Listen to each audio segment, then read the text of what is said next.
Hello everybody, this is Richard Cespedes, and I'm working with Jeff Baylock, and we're working together to put together a tutorial video that I'm gonna record doing a move that I came up with called the snake glide, and it has other variations to it, but specifically on the snake glide, I'm just going to show you the forward and the backward, and just a little bit of the sideways, but from the side view, not the front view of the sideways snake glide.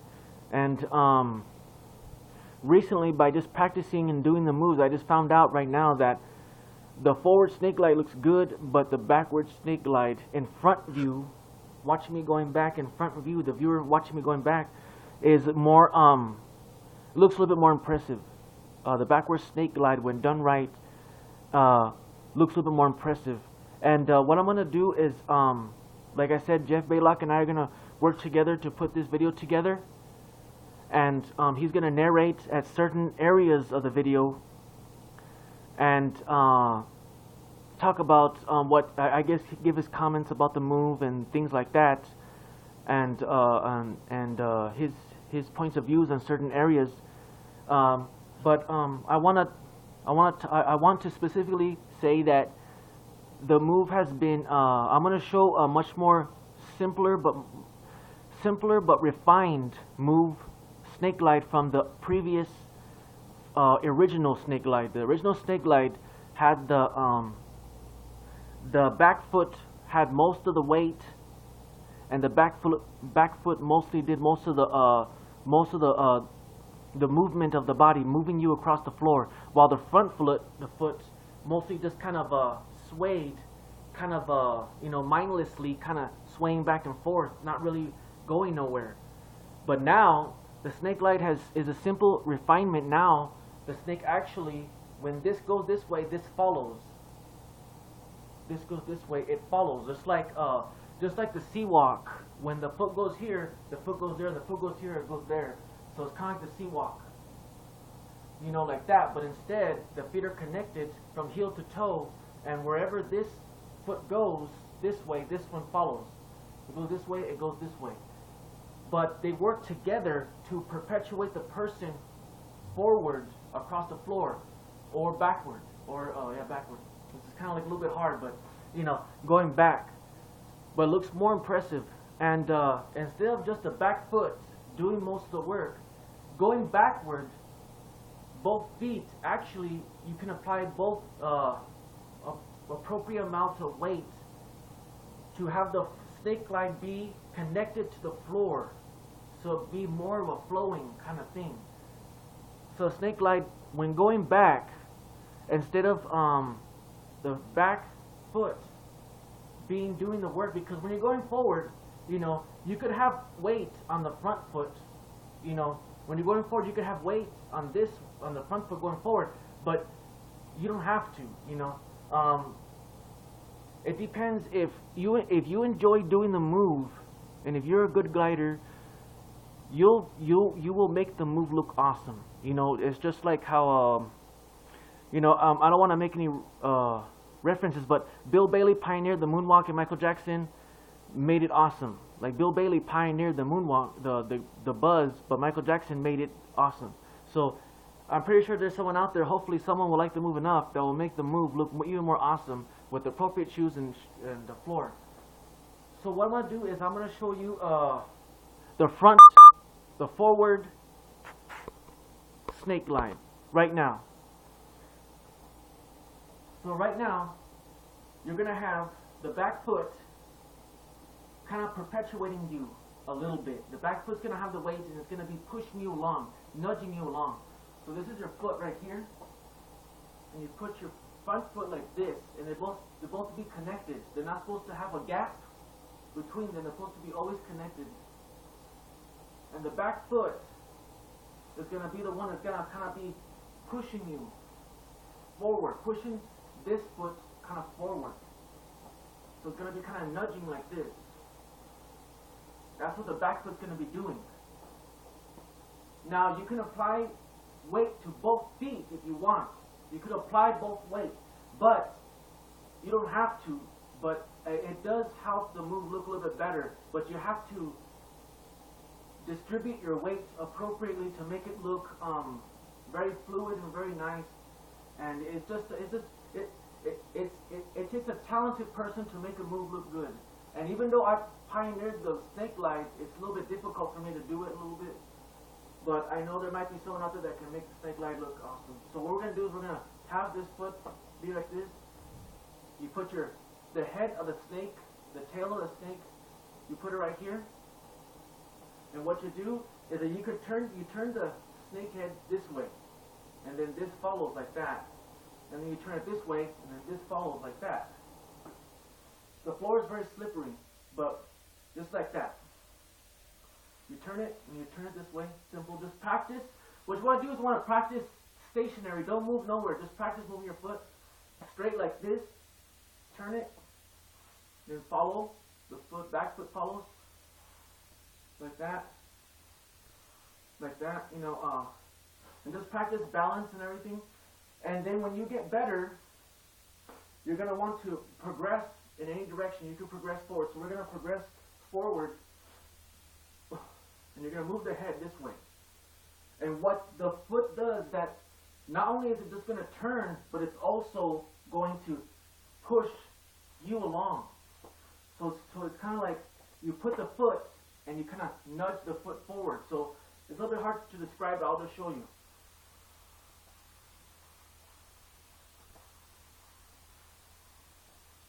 See, my front foot is light. It has no weight on it. You can subconsciously tell that the front foot has no weight. And that helps you go forward quicker. It helps you progress forward quicker. When you have less, when your foot is lightly on the floor, not so heavy. When it's kind of lifted and it has like a few centimeters off the floor, you're able to kind of progress the snake glide forward a little bit easier. And when you get more better, you kind of have the front foot kind of skid along.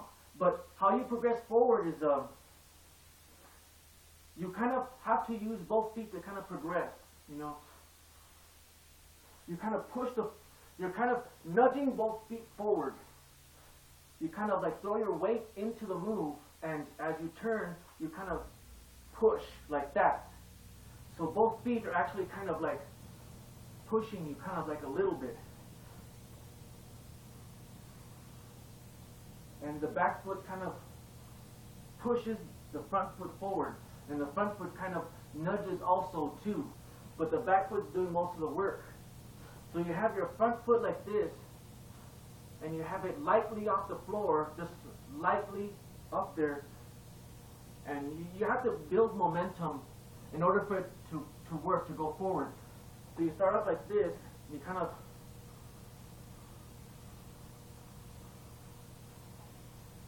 like that.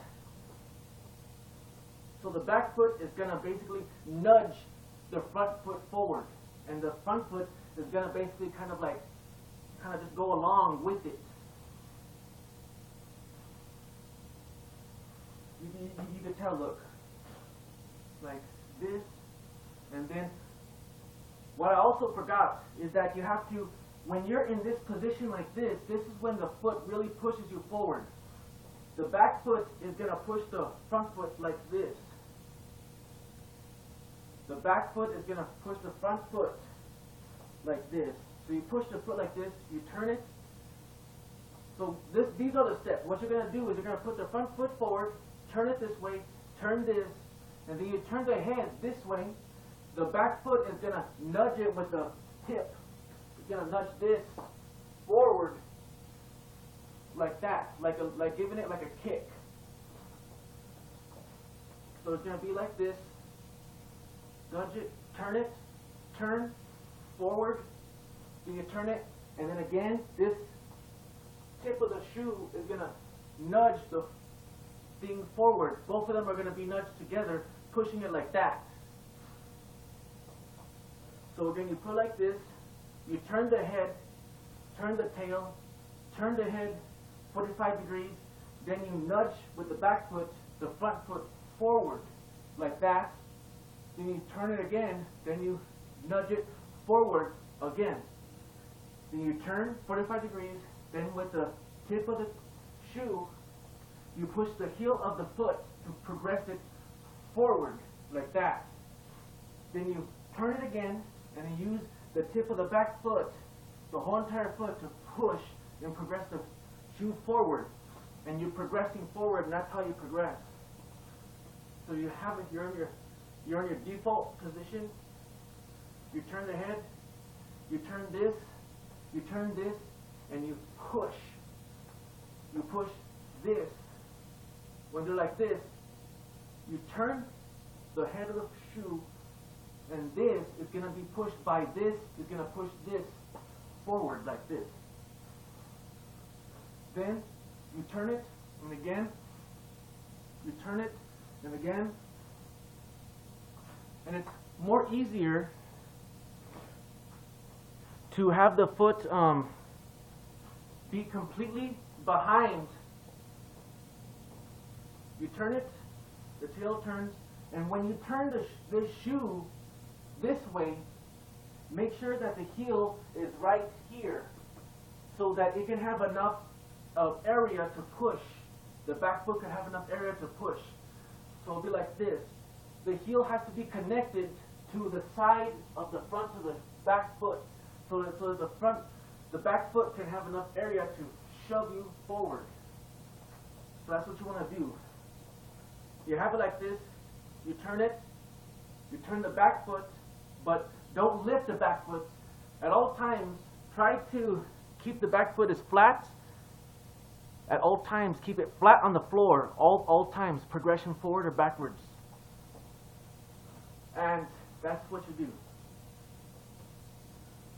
So again, you turn it this way, then the tail turns, then you turn the head, make sure that the side of the back foot, then you push it like that. Then you turn the head, make sure the side of the back foot, the front, the tip of the toe of the back foot pushes the heel of the whole entire shoe forward. Then it turns, and then you turn it, and you turn it. This is how it looks more technically.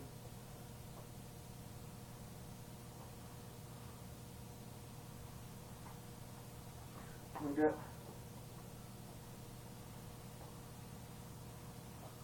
Like that. That's how it's supposed to look when you do it quicker.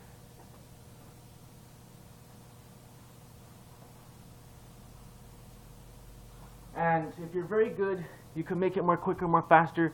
But like I said, with the proper shoes and floor, you could make the move way more quicker. And the move will just basically just fly off the floor. And that's what I'm trying to do, is trying to progress on speed on the move. Having more speed. So that's how you do the forward snake glide. So again, default position, turn. And turn like this, let me see.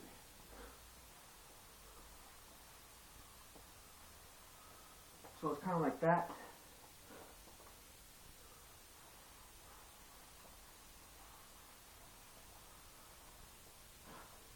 And that's how you do the forward snake glide. When you do the snake glide, you kind of just subconsciously know how to do it, and you don't think about the technical steps. And you just let yourself just go and do it. That's how a lot of moves happen. Like with me, when I do the move, I try not to follow the steps that I made. I just kind of do it. And so we're going to do the backward snake glide in a minute.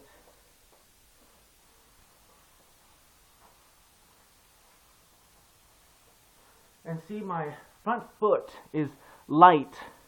It's not heavily on the floor going forward, because it helps you to progress faster. But with both weight on the floor, it helps the move to look more glidey and more smoother. So right now we're going to do the snake glide backwards. Now I'm going to have another clip of this connected to this that's going to have me doing a pretty good snake glide. And one more thing, when you do the snake glide forward or backwards or sideways, try to keep your arms relaxed. You know, try not to, this is not part of the move. You know, this is not part of the move. When you're doing a snake glide, this is balance for beginners. And sometimes I do it, But you're supposed to have your arms relatively pretty relaxed. But the backward snake glide, I'll have a video, a small clip of that after this. So let me just see if I can do it real quick.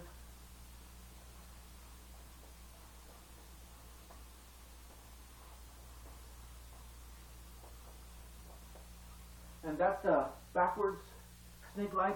And again, my head of my snake, the front foot, the head of the snake glide is lightly lifted while the back foot is doing most of the work.